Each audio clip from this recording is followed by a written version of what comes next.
동부가 최강의 전투기로 꼽히는 F-35 전투기의 1000번째 기체가 최근 생산을 마치고 미공군에 인도됐습니다. 5세대 전투기 F-35의 1000번째 기체는 그 타이틀만으로도 의미가 남다른데요. F-35의 1000번째 기체가 특별한 이유에 대해 이야기를 나누기 전에 구독, 좋아요, 알림 설정은 KFN 100만 구독자 달성의 날개가 됩니다. 100만!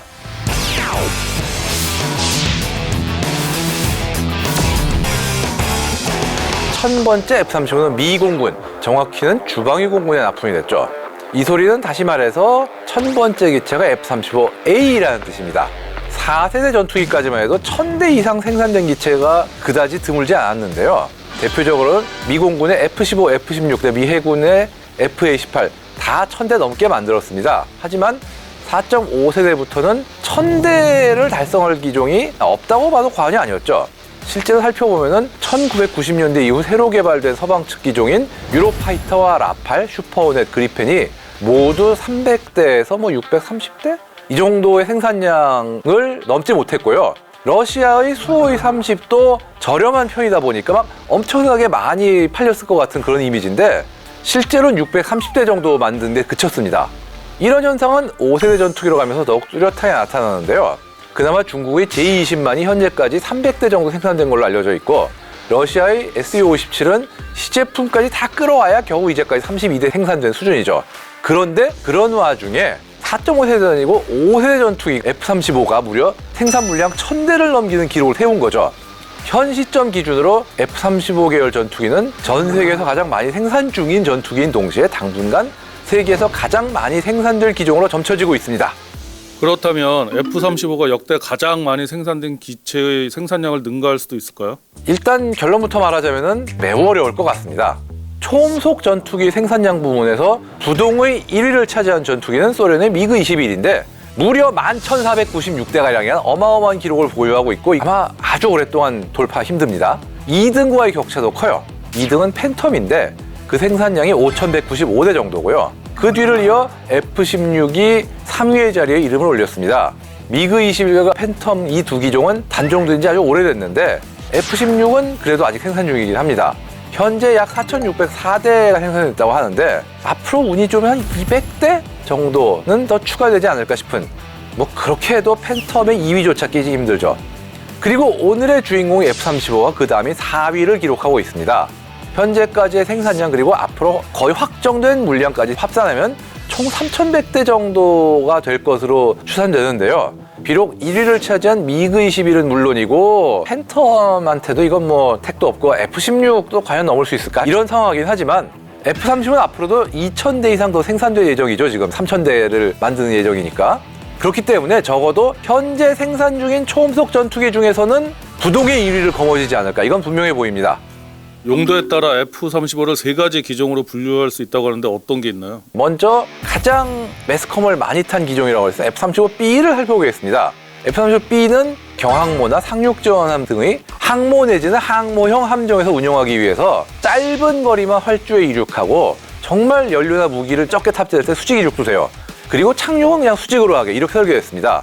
이를 위해서 먼저 뒤에 엔진 배기 노즐은 아래로 90도가 딱 꺾이게 만들었고 엔진 앞에는 리프트 팬이라는 일종의 대형 선풍기를 설치해서 아래로 바람을 뿜게 만들었어요. 근데 이렇게 되다 보니까 연료 탑재량이 줄어들어가지고 항속거리가 짧아지고 무장 탑재량도 좀 줄어들었다는 점입니다. 즉 수직 착륙을 위해서 능력면에서 약간 희생을 강요당한 셈인데 현 시점에서 서방 측 전투기 중에서 경항모나 상륙지원함에 실을 수 있는 거의 유일한 기체이기 때문에 주목을 받고 있고요. 영국이 74대, 이탈리아가 30대를 도입했습니다. 미 해병대는 353대 정도를 운용할 예정이라고 하는데요. 일본과 싱가포르도 도입을 확정을 해서 곧 도입할 예정이라고 밝혔습니다. 근데 비싸요. 순수 기체 가격만 한 1억 1천만 달러 정도로 얘기하는데 아무래도 부품이 많이 들어 복잡하니까 A, B, C 시리즈 가운데 가장 비싼 편이에요. 그 다음으로 비싼 게 약 1억 달러 정도인 F-35C인데요. 이것도 항모 탑재를 위해서 제작된 것으로 미 해군이 273대, 미 해병대가 67대를 도입할 예정이지만 현재 미국에는 도입하겠다는 나라가 없습니다. 왜냐? 이게 사출기를 갖춘 항모에서 운용하기 위해서 만든 거라서 그런 항모가 없는 나라들은 필요가 없어요. 어쨌든 이게 항모 운용을 만들다 보니까 F-35A보다 착륙 바퀴가 상당히 강화됐고 또 날개가 조금 더 늘어났고 날개 끝을 접히게 만드는 등의 이런저런 개조가 이루어졌는데요. 이 과정에서 값은 값대로 올라가고 그에 반해 항속거리와 무장 탑재량은 조금만 늘어난 정도여서 이게 아무리 봐도 F-35C가 가성비가 떨어진다. 이건 저도 그렇게 생각하지만 다른 도입 국가들 다 그렇게 생각할 거예요. 간단하게 얘기해서 우리가 이 값을 주고 이걸 사야 되나 그렇게 생각하는 거죠.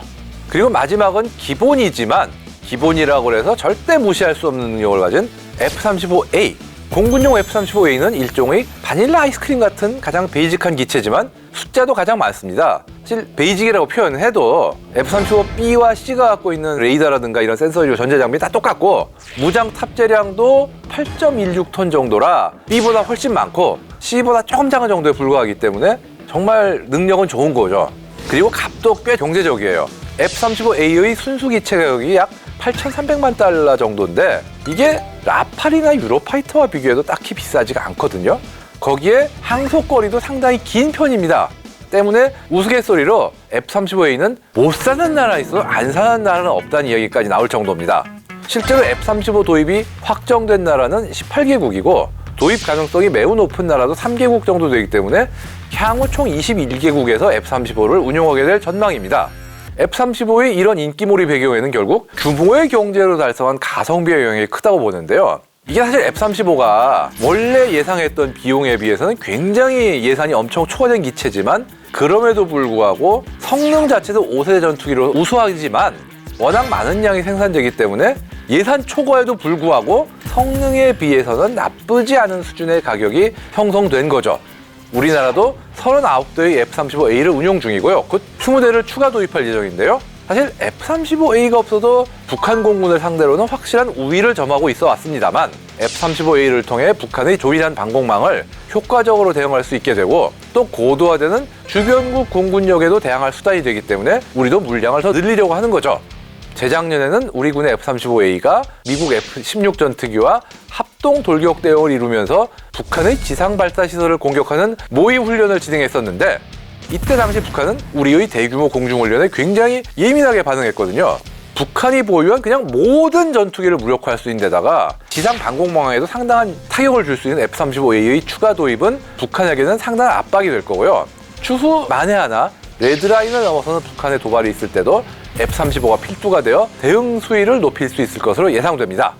그런가 하면 F-35A의 창정비를 국내에서 진행할 수 있게 됐다는 반가운 소식도 들리는데요. 네, 희소식이 아닐 수 없습니다. 그동안 미국은 F-35A의 기밀 유출을 우려해서 핵심 정밀 부품을 교체하거나 스텔스 도료를 도장하는 등의 창정비 같은 경우는 이 태평양권에서는 미국, 호주, 일본 등 제한된 곳에서만 받을 수 있겠는데요.